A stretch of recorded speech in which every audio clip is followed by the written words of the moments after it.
Enter the clowns. Are we all met? Pat Pat. And here's a fantastic and convenient place for our rehearsal. This green space shall be our stage. This hawthorn bush breaks our tiring house, and we will do it in the same way as we will do it before the Duke. Peter Quince? What do you say, Bully Bottom?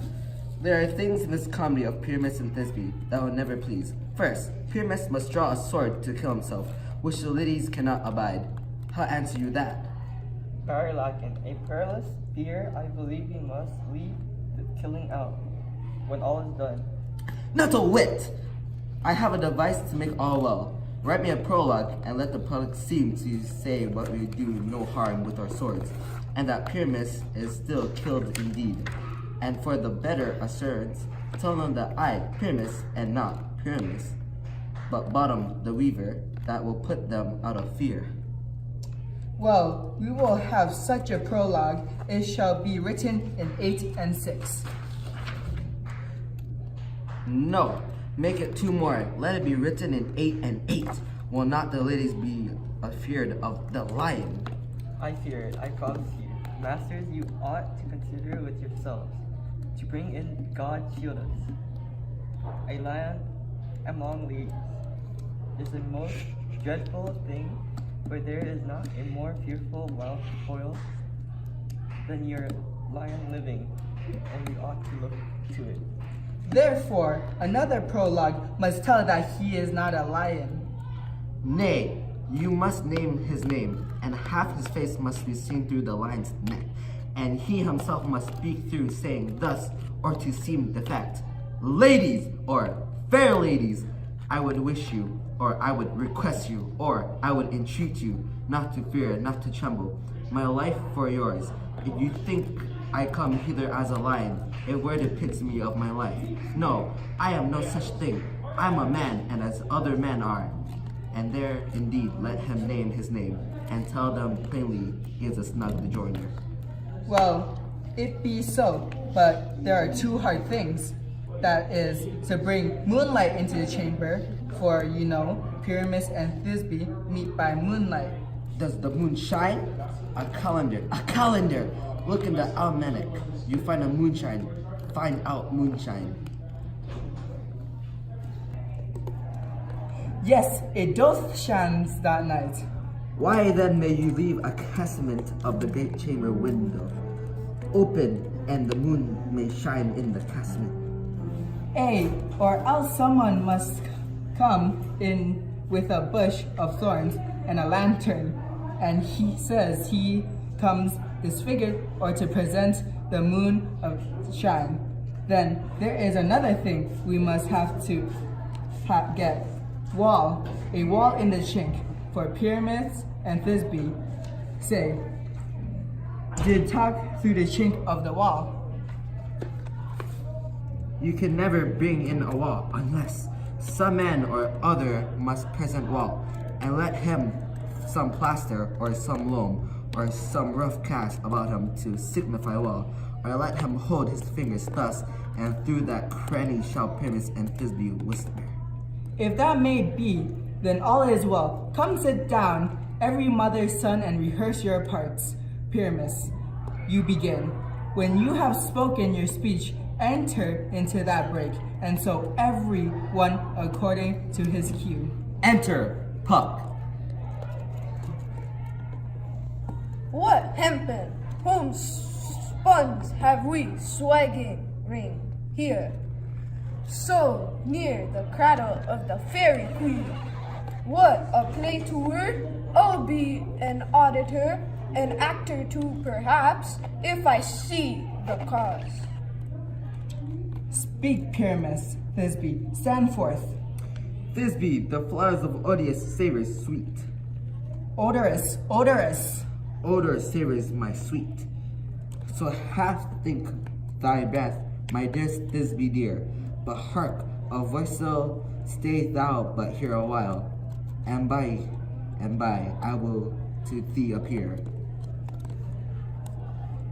A stranger, Pyramus, then play here. Must I speak? A. Mary, you must understand he goes but to see a noise that he heard, and is to come again. Most radiant pyramids, most lily white, of hue, of color like the red rose, on triumphant beard, most brisky juvenile and Ecce most lovely Jew, as true as truest horse, that yet would never tire. I'll meet thee, pyramids and Nini's tomb. Nini's tomb. Man, why you must not speak that yet? That you answer to pyramids, you speak all your parts at once, cues and all. Pyramids enter. Your cue is past, it is never tired. Oh, as truest horse, that yet would never tire. Enter Puck and bottom with an ass's head.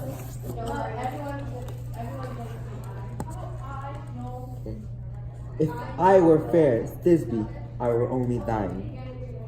Ah, O monster, O stranger, we are haunted. Pray master, fly master, help!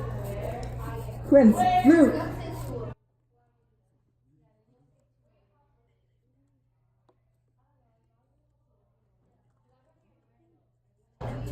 I'll follow you. I'll lead you about around, through bog, through bush, through brake, through brier.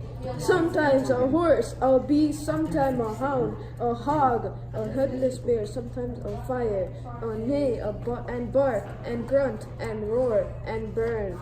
Like horse, hound, hog, bear, fire, at every turn.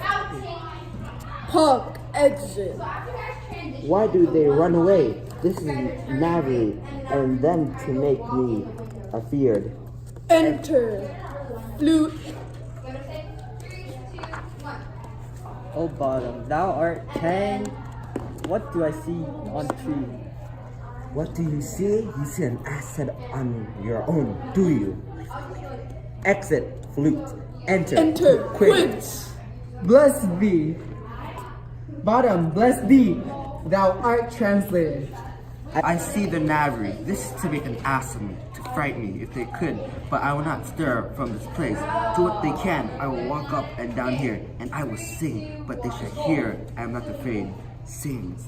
The woos, clock so back of who, with orange tiny bill, the throstle with the smell so true, the wren with little quill.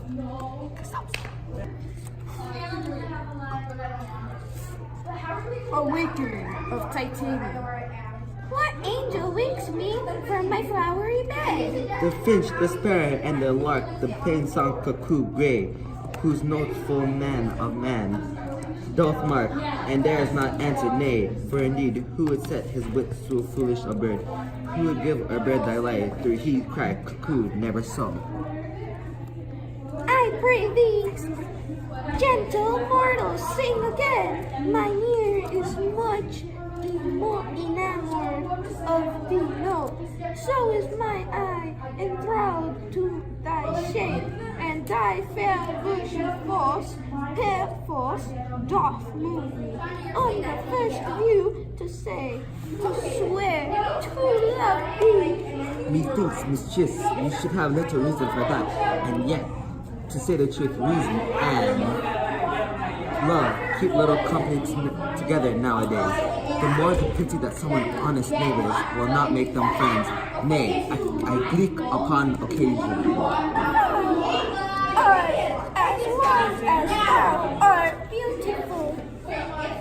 Not so neither, but if I had a wit enough to get out of this wood, I have enough to serve my own turn. Out of this wood do not desire to go. Thou shalt remain here, whether thou wilt or no. I am a spirit of no common ray. The summer till doth tend upon my state, and I do love thee. Therefore, going with me, I'll give you to attend on thee, and I shall fetch thee jewels from their deep, and sing while thou on pressed flowers sisters doth sleep, and I will purge thee mortal grossness, so that thou shalt like an iron spirit go. I shall bethink about thy giving. Myself be kind and courageous to thou, walk in his walks and gamble in the eyes. Fill thee with apricots and blueberries, with purple grapes, Greek figs, and mulberries. The honey bags steal for the humble bees, and the night tapers crop their waxen thighs. And let them with fear grow warm eyes to have my love to bed to arise, and with the wings from painted butterflies to fan the moonbeams from these sleeping eyes. Love to die, elves, and to die courtesies. I shall fulfill thy desire and stay with thee. I wait upon thee, lead him to my favor. The moon methinks looks with a worried eye, and then I weeps every little flower, lamenting some enforced chastify. Myself shall tie up my lover's tongues, bring him silently. Cut.